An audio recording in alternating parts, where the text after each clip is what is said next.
जागरूक जनतेचे एकमत, आपलं जागृत जनमत। जमखंडीत भीषण अपघातात जयसिंगपुरातील तिघांचा मृत्यू। जमखंडी येथे झालेल्या भीषण अपघातात जयसिंगपूर येथील पती पत्नी आणि त्यांच्या 7 वर्षाच्या मुलीचा मृत्यू झाल्याची दुर्दैवी घटना बुधवारी दुपारी घडली।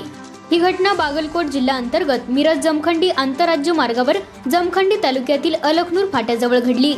मृतांमध्ये गिरियप्पा उर्फ गिरीश कुदराळ वय वर्ष 38, पत्नी मंजुळा कुदराळ वय वर्ष 28 आणि मुलगी आराध्या कुदराळ वय वर्ष 7 मुळगाव जमखंडी सध्या शाहू नगर जयसिंगपूर यांचा समावेश आहे।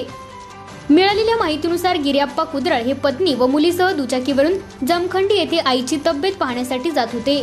कुडची सुठट्टी क्रॉस केल्यानंतर अलखनूर गावच्या हद्दीतील करिसिद्धेश्वर देवस्थानाजवळील वळणावर जमखंडीकडून मिरजेकडे जाणाऱ्या मालवाहू ट्रकची दुचाकीला जोरदार धडक बसली। या अपघातात मंजुळा कुदराळ व आराध्या कुदराळ यांचा जागीच मृत्यू झाला। गिरियप्पा कुदराळ हे गंभीर जखमी झाले होते। त्यांना उपचारासाठी नेत असताना वाटेतच त्यांचा मृत्यू झाला।